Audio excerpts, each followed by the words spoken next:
Varre, varre, varre, varre, varre, vassourinha. Pra vice-presidente, nossa gente vai jangar. Não fica falando em vermelho não, que vermelho tá fora de moda. E atenção, atenção, ouvintes. O senhor Jânio Quadros acaba de renunciar à presidência da República. É Jânio,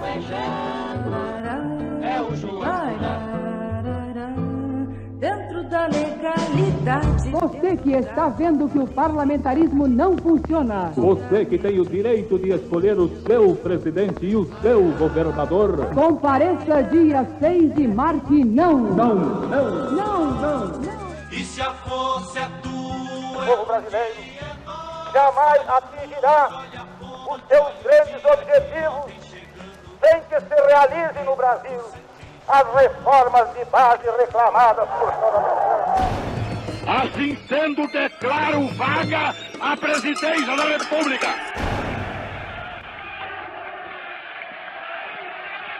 (7 de setembro de 1961).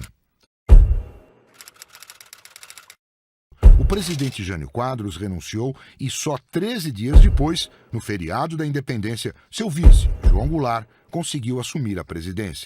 Assim que Jânio abandonou o cargo, começaram as ações contra a posse de Goulart. O vice-presidente estava na China e antecipou a volta ao país assim que soube da renúncia. Militares contrários à sua posse formaram uma junta para governar o país e instalaram tropas em todo o Brasil para impedir o pouso do avião do presidente constitucional.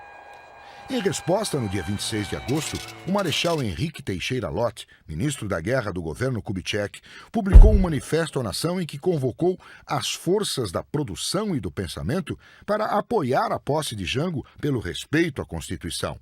O manifesto também denunciava que membros do governo, como o marechal Odílio Bain-Madeni, sucessor de Lott no Ministério da Guerra, queriam impedir que o vice-presidente assumisse o cargo. Na madrugada do dia 27, Odílio Deni mandou prender Lott e outros signatários do manifesto.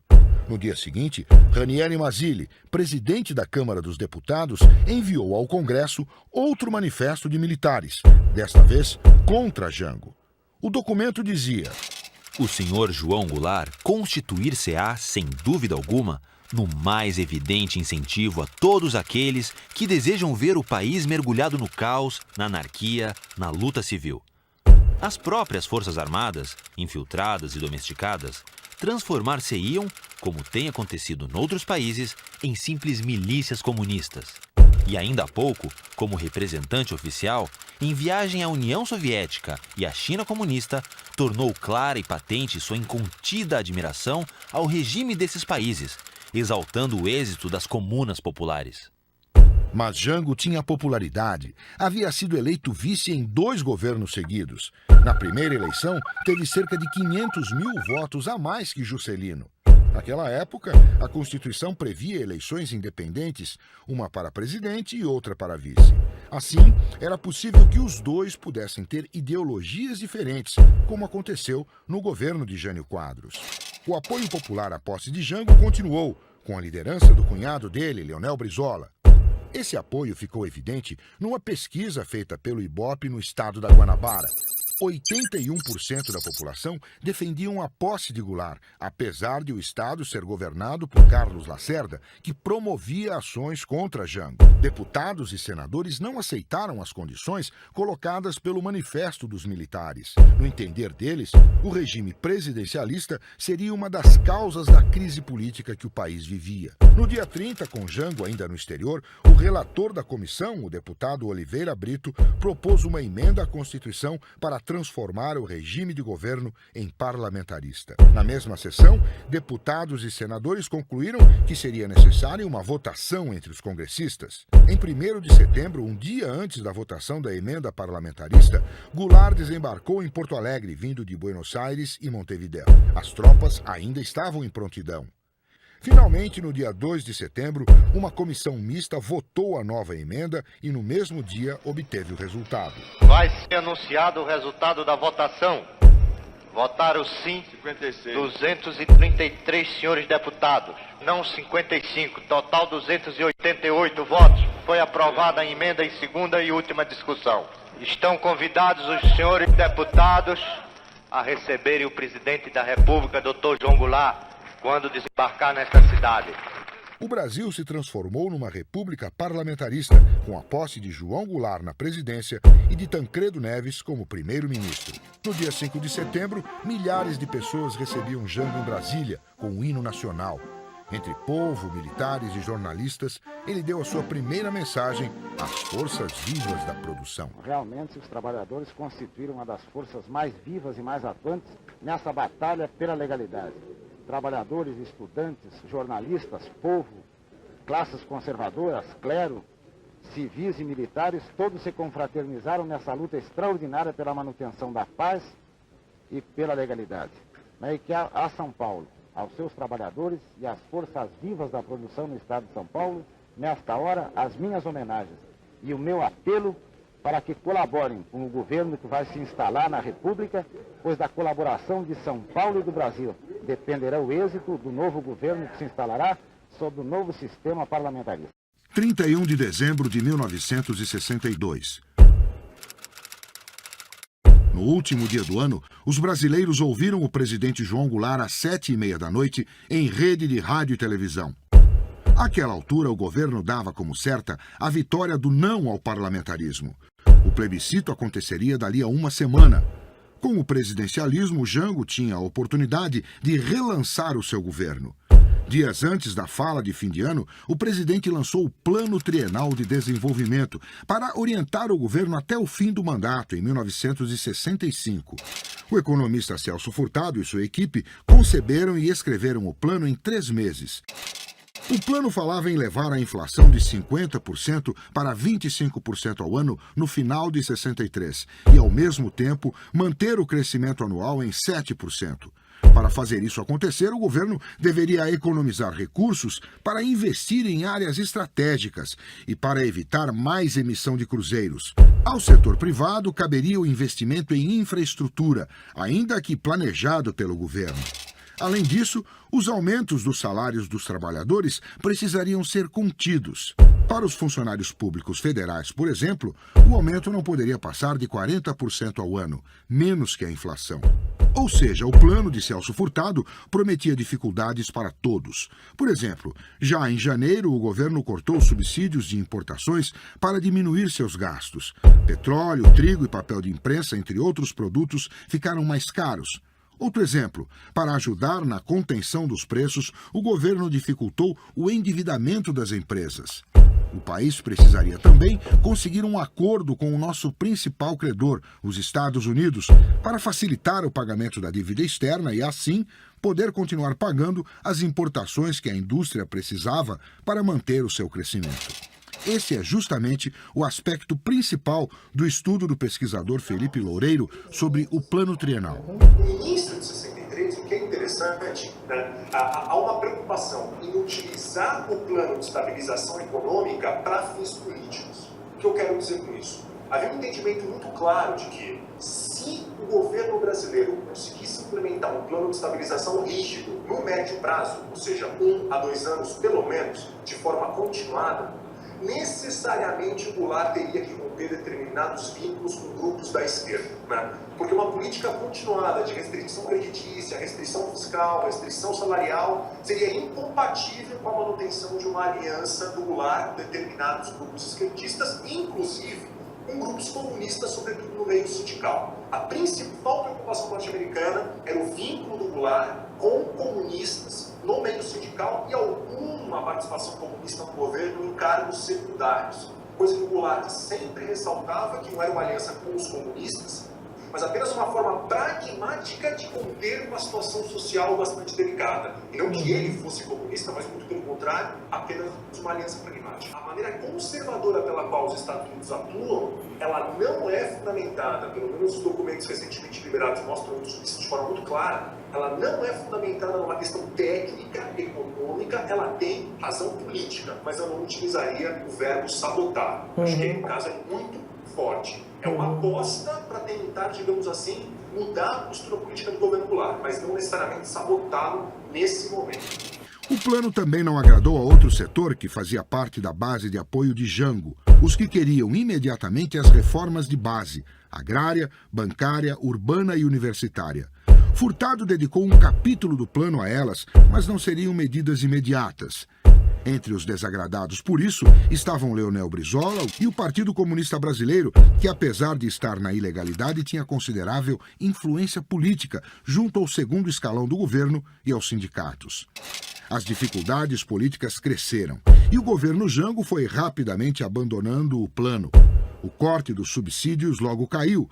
Também o aumento do funcionalismo superou os 40%.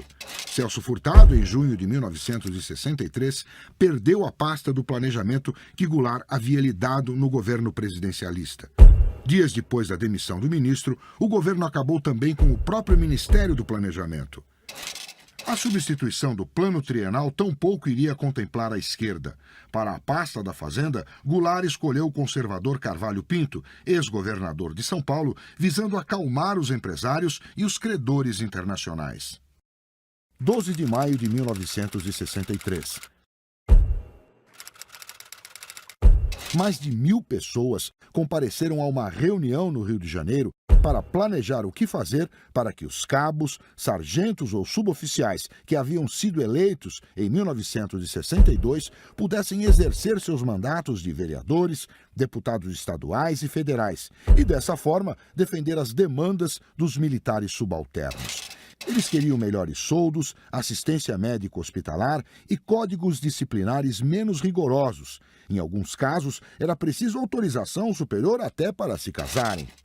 Esses militares haviam apoiado a campanha da legalidade em 1961 e defenderam a posse de João Goulart na presidência da República após a renúncia de Jânio Quadros, quando houve uma tentativa de golpe. Muitos deles se candidataram e foram eleitos declarando apoio às reformas de base propostas por Goulart. Mas, diferentemente da Constituição atual, que permite que militares votem e sejam eleitos, a Constituição de 1946, vigente na época, não era clara sobre a elegibilidade dos militares, e quase todos foram impedidos de exercer seus mandatos pelos tribunais regionais eleitorais. O caso foi parar no Supremo Tribunal Federal. Naquele domingo, reunidos, escreveram um manifesto que foi lido pelo subtenente da Aeronáutica, Gelsi Rodrigues. O discurso inflamado entrou para a história, como relatou o jornal Última Hora. O documento adverte as forças da reação e do golpismo para que não tentem reviver 1954 e 1961, porque, se isto fizerem, terão que, desta vez, encarar-nos de frente como vanguarda e sentinela que somos de nosso povo. A esse povo afirmamos que, quando a ameaça de um golpe tentar concretizar-se no país, aí então o rufar de nossos tambores confundir-se-á com o martelar das oficinas. Nova advertência é feita em seguida à minoria reacionária, se com manobras sórdidas ou com o dólar sujo impedir as reformas, porque nós, sargentos e oficiais progressistas, autênticos nacionalistas, pegaremos em nossos instrumentos de trabalho e faremos as reformas juntamente com o povo. Lembrem-se, os senhores reacionários, o instrumento de trabalho do militar é o fuzil. O subtenente paraquedista Gelsi Rodrigues Correia, que leu o manifesto, foi preso e submetido a um inquérito policial militar enquadrado na Lei de Segurança Nacional. 12 de setembro de 1963. 4 meses depois da reunião e do manifesto, no dia 11 de setembro, o STF confirmou que cabos, sargentos e suboficiais não poderiam ser eleitos, e os que já haviam sido eleitos não poderiam assumir seus cargos. A decisão do STF bastou para que cerca de 600 suboficiais da Marinha e da Aeronáutica se mobilizassem e, armados, tomassem vários prédios em Brasília durante a madrugada do dia 12. O Departamento Federal de Segurança Pública, o Ministério da Marinha, a Rádio Nacional e o Departamento de Telefones Urbanos e Interurbanos. A capital do país ficou incomunicável. Houve um tiroteio em plena esplanada dos ministérios, com vários feridos. Um militar morreu. Um civil também morreu, metralhado numa barreira instalada num dos acessos a Brasília. Mas a revolta não durou muito. Perto de 12 horas depois, tropas do Exército sufocaram o movimento. Cerca de 600 sargentos fuzileiros navais tomaram a capital da República, prenderam o ministro do Supremo Tribunal Federal, o presidente do Supremo Tribunal Federal, e prenderam o presidente da Câmara dos Deputados. Ou seja, só não prenderam o Goulart porque estavam na Guanabara, no Rio de Janeiro. Então, a rebelião dos sargentos foi um episódio muito grave que desgastou muito o governo Goulart. Não é? Porque os conspiradores e essa direita, não é? Eles partem do seguinte princípio: se um punhado de sargentos fuzileiros tomam a capital da República, o que não poderia fazer, né, a ala janguista do Exército, né, com seus generais, coronéis, né, com comando de tropa? O líder da rebelião, o sargento da Aeronáutica Antônio Prestes de Paula, foi preso e mandado para o Rio de Janeiro junto com outros 536 militares. Ficaram num barco-presídio ancorado na Baía de Guanabara. 19 sargentos foram indiciados no inquérito policial militar e condenados a 4 anos de prisão. 26 de setembro de 1963. Entrevista exclusiva do governador da Guanabara, Carlos Lacerda, ao correspondente do jornal americano Los Angeles Times, antecipa o golpe militar. O mundo vivia a Guerra Fria e o medo de uma guerra nuclear. Estados Unidos e Grã-Bretanha assinaram um acordo para limitar testes com armas atômicas. Em 1962, os Estados Unidos descobriram que os russos montavam uma base de mísseis em Cuba e quase iniciaram uma guerra. Os norte-americanos temiam que o exemplo do socialismo cubano se espalhasse pelos países latino-americanos. O plano trienal, elaborado pelo economista Celso Furtado, havia sido abandonado. A visita do Marechal Tito, presidente da então Iugoslávia, alimentou as críticas dos anticomunistas ao presidente João Goulart. A dívida externa brasileira crescia. Bancários e trabalhadores de bonde haviam entrado em greve. 600 cabos e sargentos da Marinha e da Aeronáutica se rebelaram pelo direito de serem elegíveis. Além disso, o CGT, o Comando Geral dos Trabalhadores, anunciava a greve geral. Nesse cenário, Julian Hart, correspondente do jornal Los Angeles Times no Brasil, publicou em 29 de setembro a reportagem "Governador Brasileiro prevê a queda de Goulart" e aconselha aos Estados Unidos negar financiamento de ajuda. Nela, Hart reproduziu as declarações de Lacerda. O governador Carlos Lacerda previu no sábado que o regime do presidente João Goulart talvez seja derrubado antes do fim do ano. Declarou estar convencido de que o único motivo pelo qual Goulart ainda está na presidência é porque os militares procuram evitar uma confusão nacional ainda maior que o atual torvelinho econômico de inflação galopante, dívidas estrangeiras maciças e luta pelo poder político. Lacerda afirmou que a sua informação é que militares ainda debatem se é melhor tutelar Jango, bajulá-lo, colocá-lo sob controle até o fim do mandato ou alijá-lo imediatamente. A reportagem acrescenta que fontes intimamente ligadas a João Goulart informaram Lacerda sobre o andamento da crise e a incapacidade do presidente em lidar com a situação. Lacerda diz acreditar que o governo não chegaria ao fim de 1963 e afirma que Jango seria um homem totalitário de direita. E mais, nesse contexto, aconselha os Estados Unidos a cruzar os braços e esperar e não ajudar o Brasil.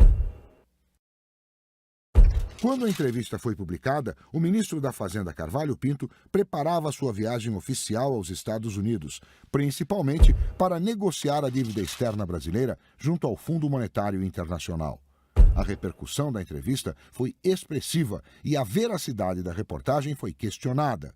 Nos primeiros dias de outubro de 1963, o jornalista do Los Angeles Times levou a gravação da entrevista ao Palácio das Laranjeiras, onde o presidente João Goulart escutou a fita junto com assessores e ministros militares.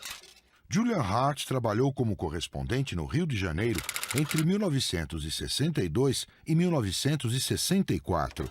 Ele foi o responsável por abrir a primeira sucursal do Los Angeles Times em terras brasileiras. Em nota, o general Jair Dantas Ribeiro, o major-almirante Silvio Mota e o brigadeiro Anísio Botelho condenaram Lacerda, dizendo que o referido entrevistado procura apresentar nosso país como qualquer republiqueta subcolonial, mendigando esmolas, o nosso povo desfibrado, incapaz de orientar-se sem tutelas estrangeiras, entregue a um bando de saqueadores comunistas. Em toda a entrevista, falou apenas a voz de um mau brasileiro. Representantes da direita defenderam o governador da Guanabara. As constatações de Lacerda refletiam opiniões de seus aliados e de determinados oficiais do Exército. Em nota, o governador Lacerda respondeu que suas declarações apenas repetiam informações de conhecimento público. Ficava cada vez mais clara a iminência de um golpe. 13 de março de 1964.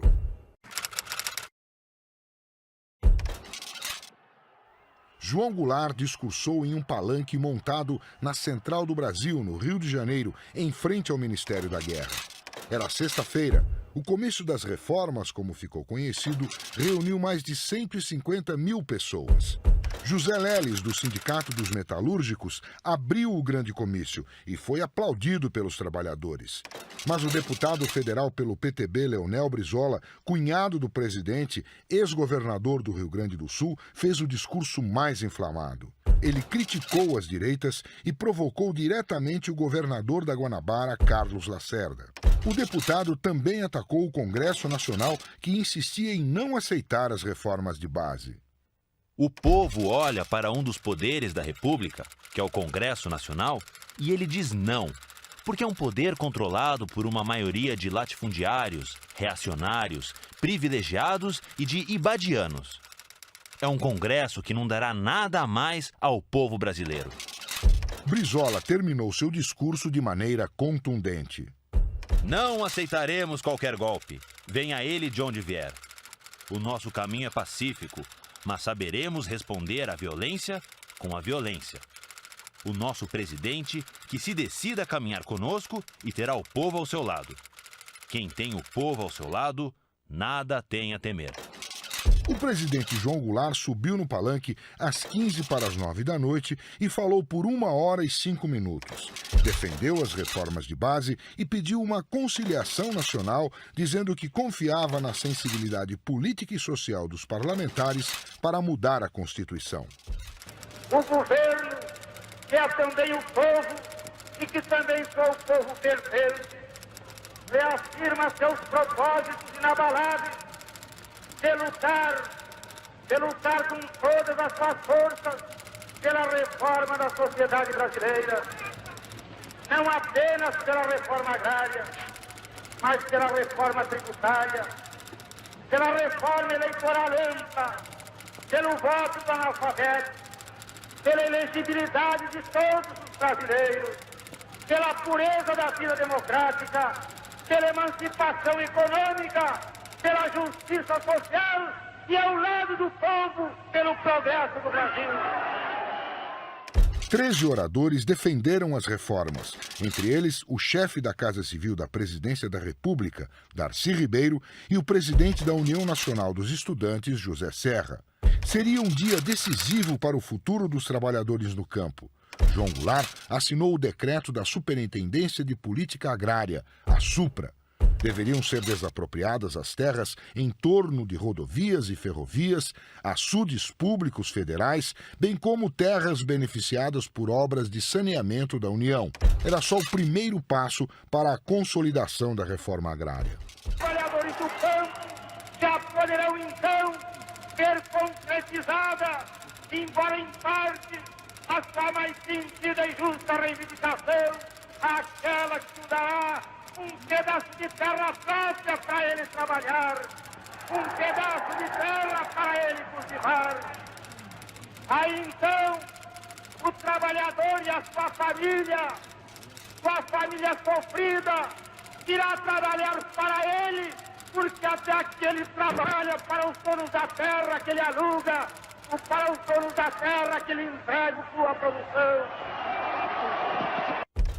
Goulart anunciou também que as refinarias de petróleo particulares seriam encampadas pelo governo.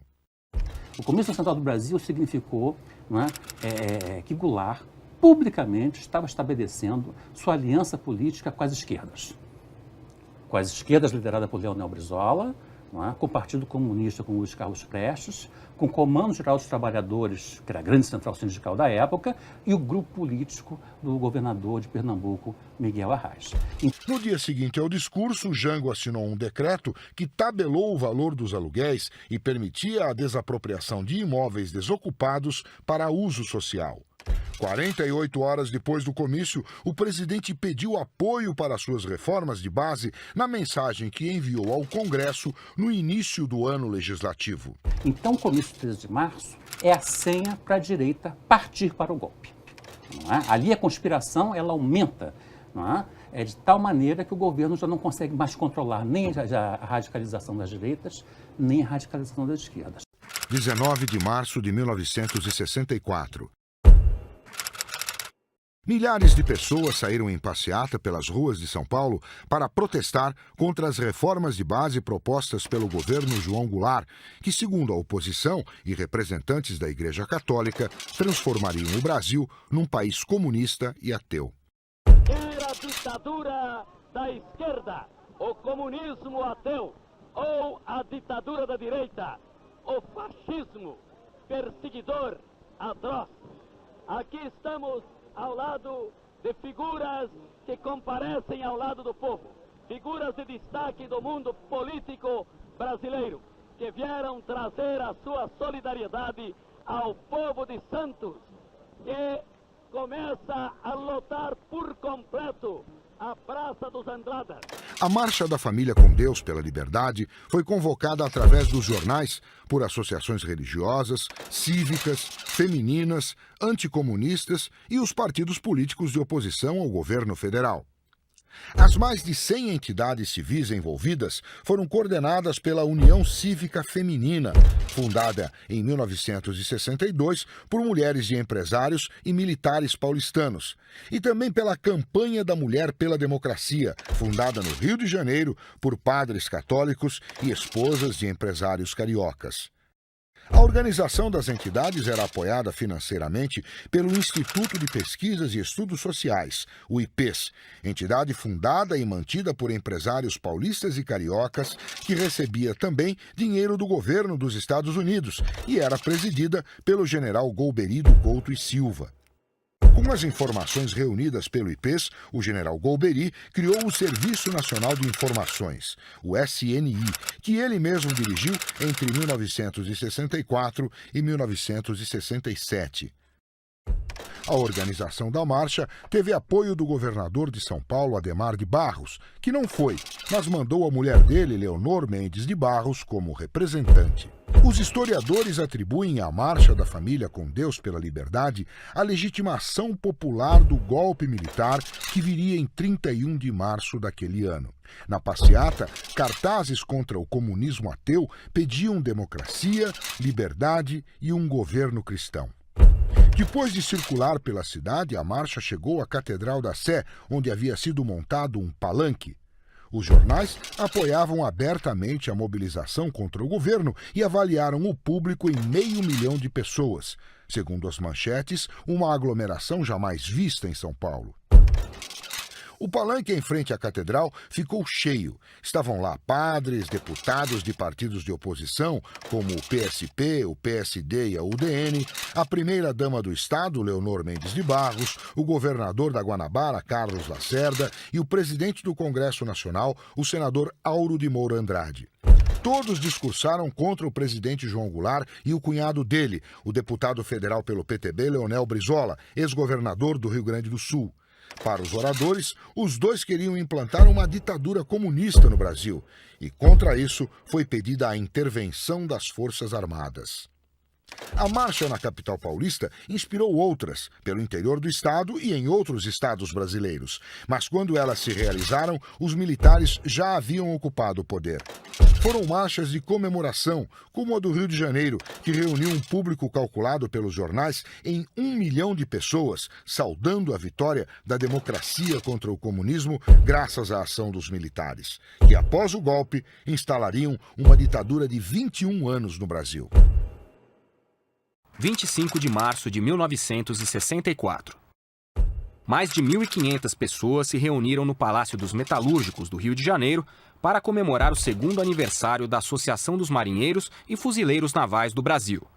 A associação estava nos jornais com destaque desde fevereiro, por desentendimentos com o ministro da Marinha, o almirante Silvio Mota, que via na entidade um atentado contra a disciplina militar, pois ali os subalternos podiam fazer reivindicações e expor democraticamente as suas ideias. No dia 23 de março, o ministro da Marinha pediu a prisão de 12 diretores da associação que participaram de uma assembleia no Sindicato dos Bancários, quando o presidente da entidade, o marinheiro José Anselmo dos Santos, conhecido como Cabo Anselmo, protestou contra o almirante Silvio Mota. Não era a primeira vez que José Anselmo dos Santos havia sido punido por quebra de disciplina.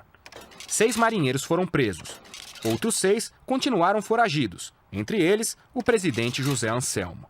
Nesse clima foi convocada a comemoração do aniversário, anunciando a presença do presidente da República, João Goulart, que só não foi por insistência do ministro da Marinha. Goulart não foi, mas vários políticos e lideranças de esquerda foram. E um convidado ilustre, João Cândido Felisberto, o almirante negro, grande líder da revolta da Chibata em 1910. João Cândido não era de esquerda, embora fosse um símbolo da luta dos marinheiros.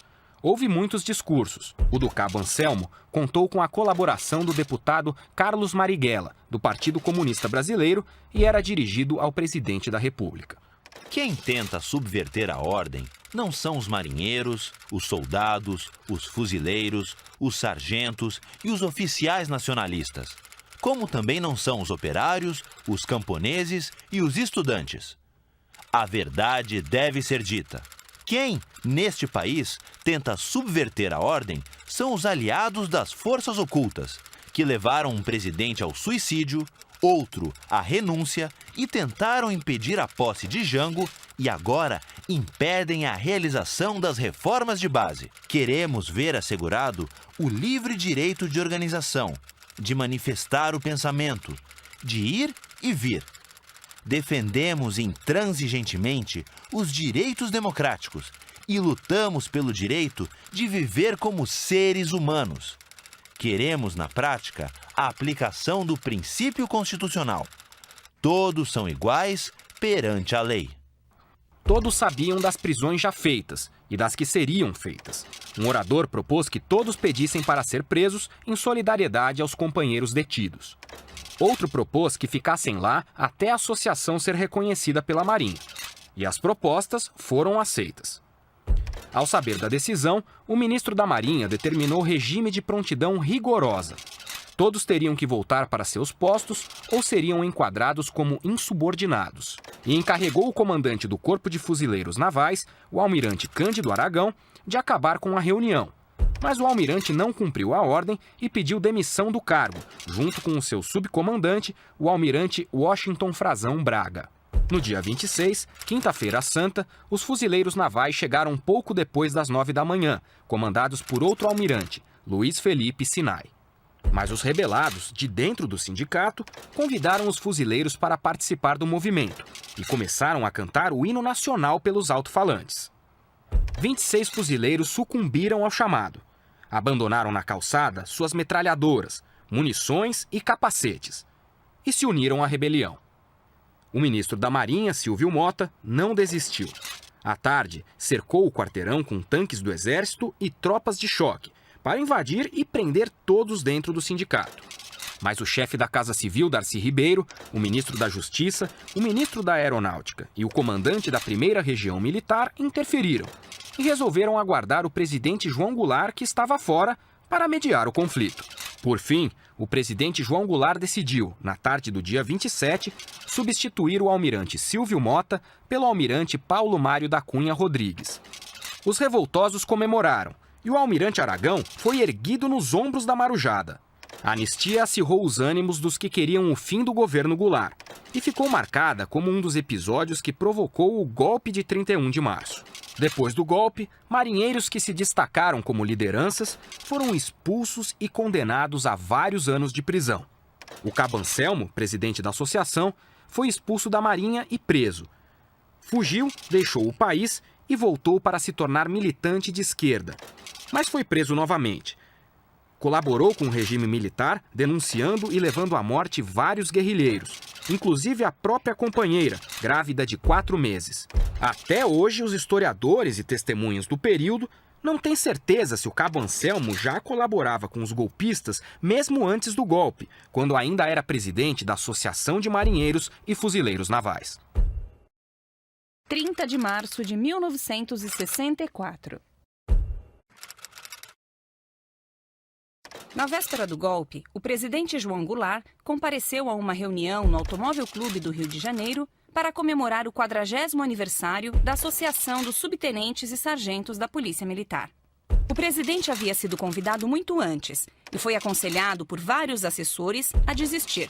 Entretanto, foi estimulado a ir conversar com os sargentos pelo chefe do seu dispositivo militar, o general Assis Brasil. Foram mais de 3.000, quase 3.600 marinheiros que se rebelaram contra a Marinha, não é?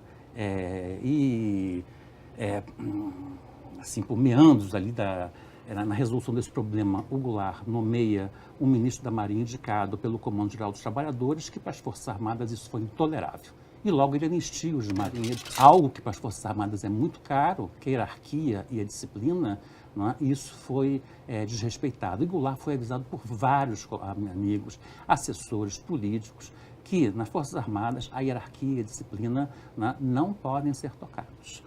Há uma rebelião passiva do Exército e da Marinha, desde o dia 25, e a coisa se agrava quando o Goulart vai no Automóvel Clube fazer o discurso para os sargentos. O que a princípio não tinha nenhum problema, era comum o presidente da República, vice-presidente, políticos falarem na reunião de sargentos. A rigor isso não tinha o menor problema. O problema era falar diante daquela fogueira que tinha sido há 5 dias antes. E aí o Goulart vai, ele é aconselhado, Tancredo Neves faz um apelo veemente para ele não ir, chega a dizer que ele não sabe como o governo dele estava sustentando, mas mesmo assim Goulart vai, e aí mesmo os setores legalistas das Forças Armadas não encontram argumentos diante da conspiração que se torna uma avalanche.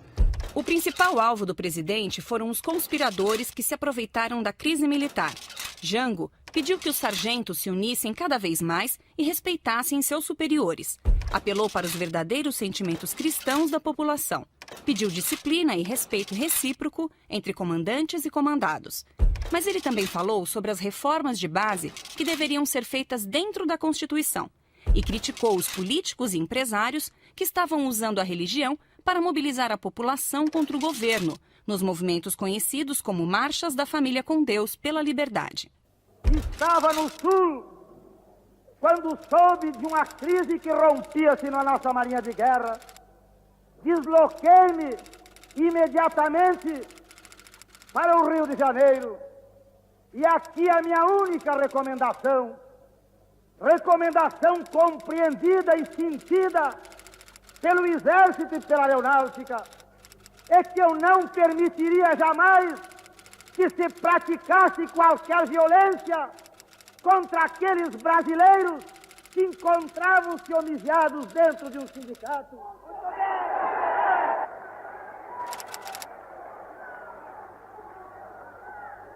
Eu estaria faltando a mim mesmo. Eu estaria faltando convosco, sargento. Estaria faltando com a vossa esposa e com a vossa mãe, se naquela hora eu desse uma ordem de massacre contra homens que também são brasileiros e que se erraram, têm o direito de errar. Jango alertou ainda que a campanha contra ele, promovida pela oposição, usava a questão da disciplina como arma para indispor o presidente contra os militares. Mesmo assim, a presença do chefe da nação no Automóvel Clube, diante de 1.000 sargentos, mais uma vez, foi interpretada pelos jornais como incentivo à quebra de disciplina. E foi a senha final para convencer muitos oficiais indecisos que o caminho para salvar as Forças Armadas e a nação era derrubar o presidente eleito. O comportamento do presidente é muito estranho no discurso no Automóvel Clube e, enfim, esse comportamento do presidente me parece que decorre de uma percepção que Goulart teve no início de 64, depois de enviar a mensagem para o Congresso Nacional, de que as coisas já estavam degringolando. Na madrugada do dia seguinte, as tropas do general Olímpio Mourão Filho saíram de Minas Gerais na direção do Rio de Janeiro, com a intenção de derrubar o governo. Mais do que isso, iniciava um movimento para tomar o poder, com o qual os militares ficariam 21 anos. 31 de março de 1964. Tropas da 4ª Região Militar, comandadas pelo general Olímpio Mourão Filho, partiram de Juiz de Fora, em Minas Gerais, para o Rio de Janeiro, com o intuito de ocupar a cidade e depor o presidente João Goulart. Olha, eu creio que o Goulart, ele acorda no dia 31 de março, pela manhã, e tem notícias de que o Mourão Filho está vindo do Juiz de Fora, não é, com seus recrutas. E sabe que quem está por trás disso é o governador de Minas Gerais, Magalhães Pinto. Jango acreditava ter a lealdade de importantes setores das Forças Armadas. Do 1º Exército, sediado no Rio de Janeiro, do 2º Exército de São Paulo, comandado por seu amigo Amaury Cruel, e do 3º Exército no Rio Grande do Sul. O 4º Exército, responsável pelo Nordeste do Brasil, se mostrava neutro. O golpe não aconteceu do dia para a noite e não foi unicamente articulado por militares. Como aponta Jorge Ferreira, muitos tramaram a queda de Goulart. As lideranças políticas no Congresso, associações civis, laicas, religiosas e empresários, além dos governadores dos estados mais importantes do país, assim como os presidentes do Congresso Nacional e do Supremo Tribunal Federal. Todos tomaram parte da derrubada do governo. São 3 grandes lideranças civis do golpe. Carlos Lacerda na Guanabara, Adhemar de Barros em São Paulo e Magalhães Pinto em Minas Gerais. Mas quem pagou para ver foi o Magalhães Pinto. O que estava acontecendo era uma ação conjunta das Forças Armadas, apoiado por empresários, classes médias urbanas, amplos meios de comunicação em peso, pedindo a posição de Goulart, mas o presidente do Senado Federal, Auro Moura Andrade, rompe com o presidente da República e conclama as Forças Armadas a tomarem o poder. Ou seja, o Poder Legislativo participou. O Supremo Tribunal Federal calou-se.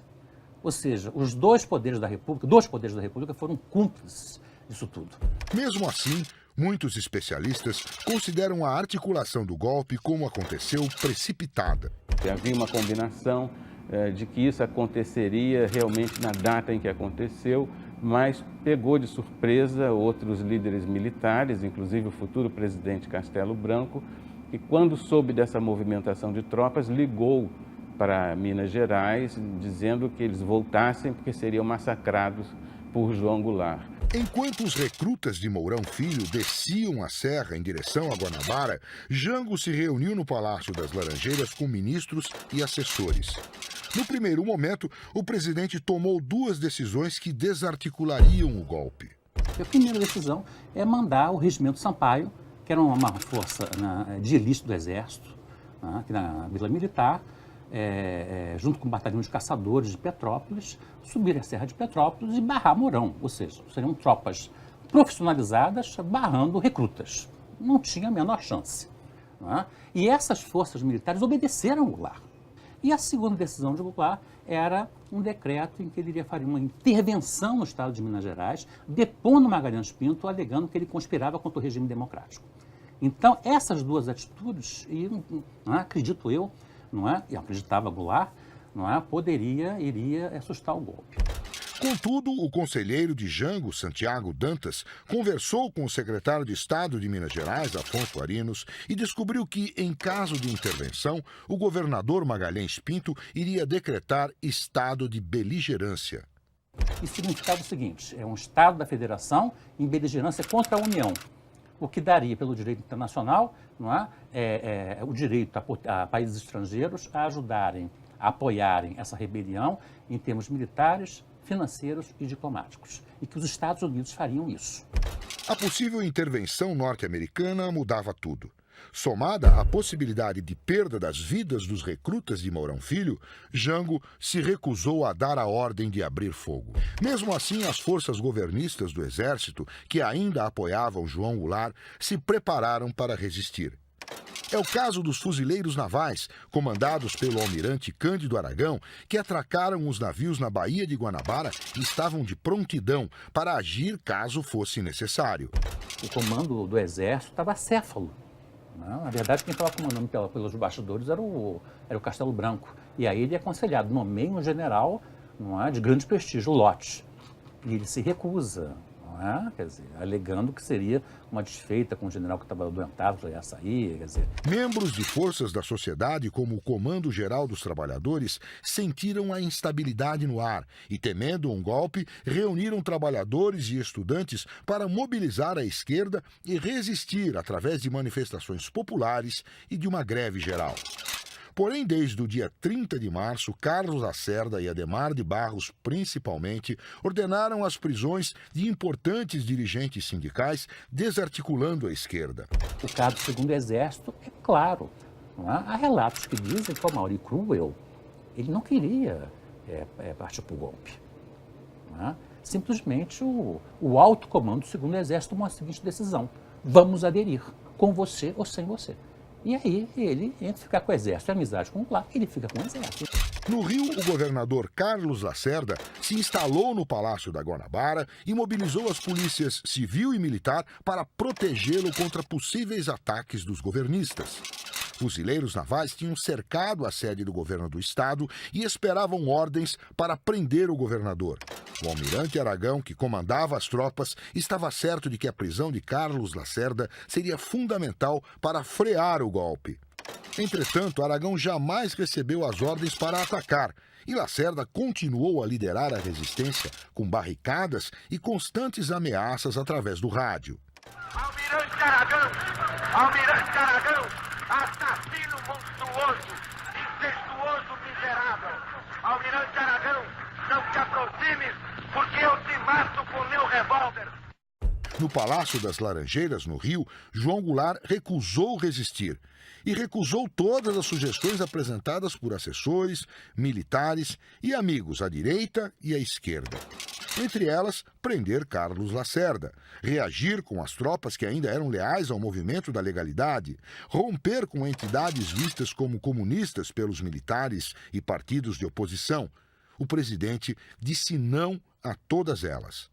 Então, às 13 horas do dia 1º de abril, o presidente foi aconselhado pelo general Moraes Âncora a deixar o Rio e foi para Brasília.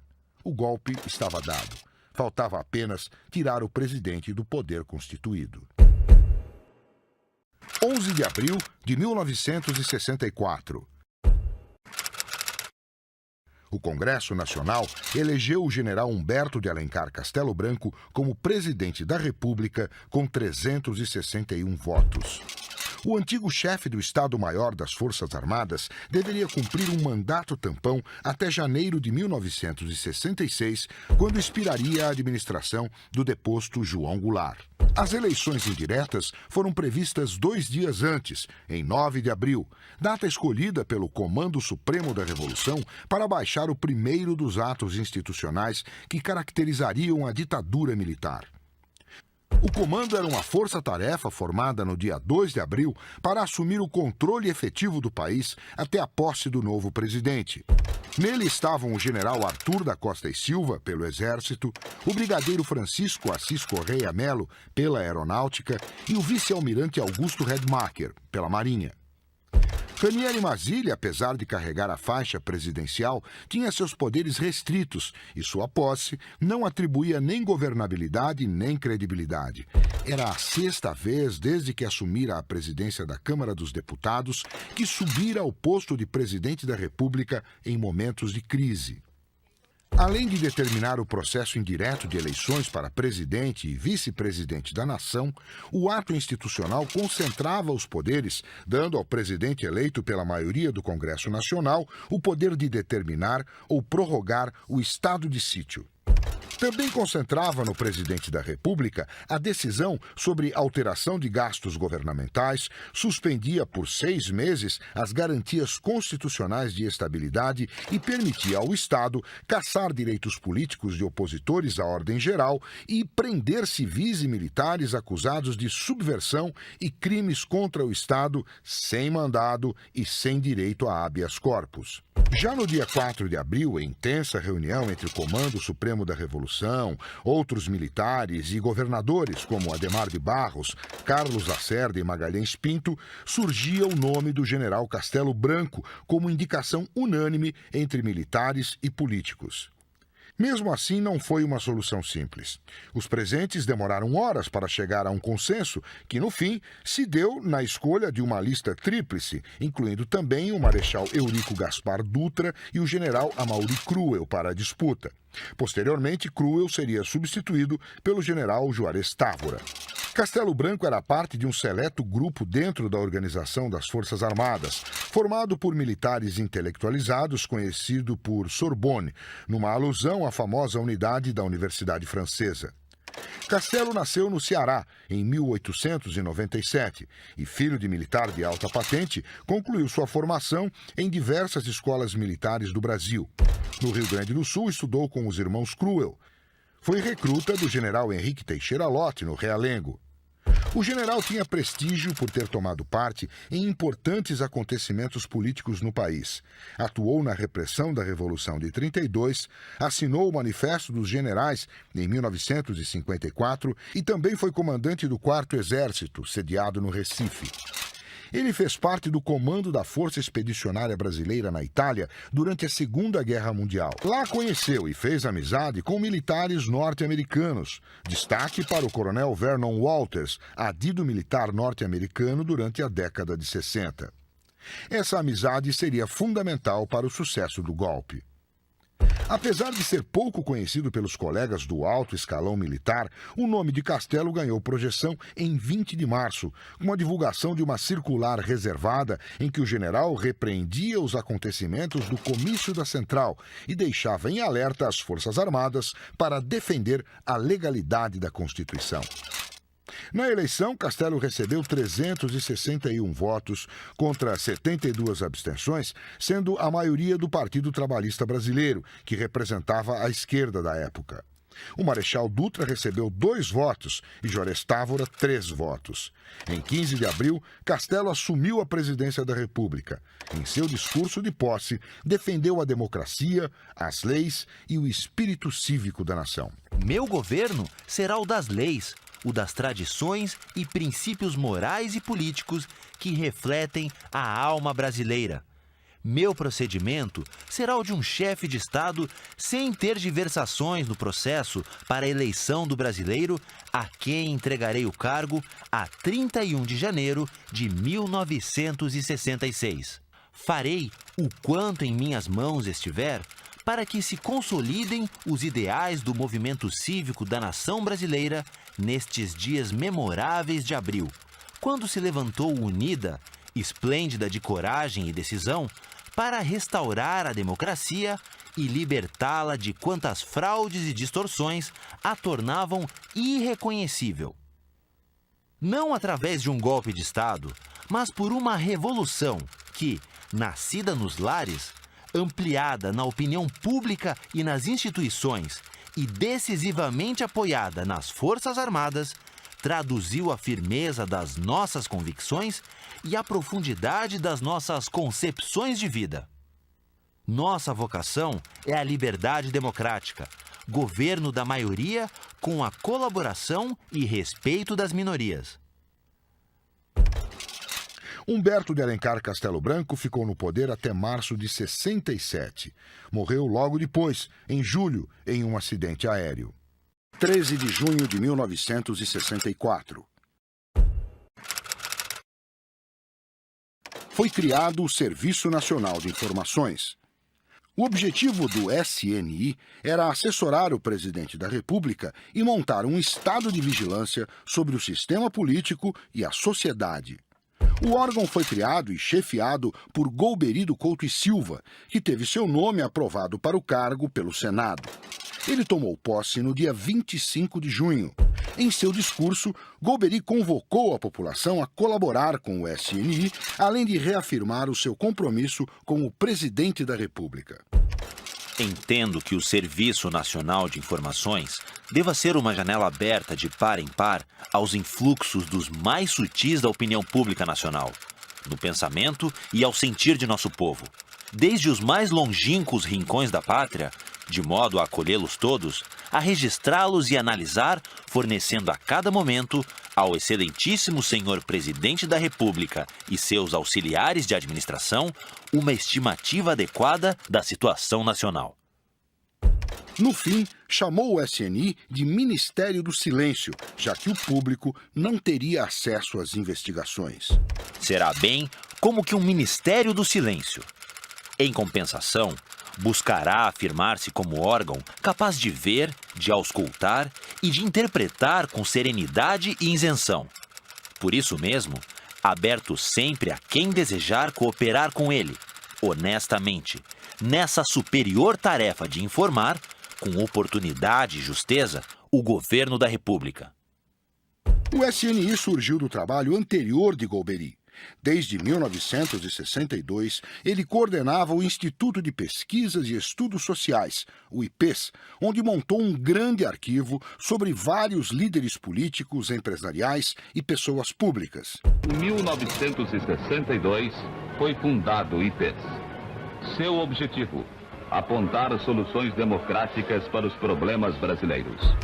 O IPES foi um dos eixos da conspiração que depôs o presidente João Goulart, articulando várias lideranças e entidades a partir de um projeto social e econômico que tinha como filosofia o desenvolvimento com segurança. Golbery ficou importante dentro do novo governo.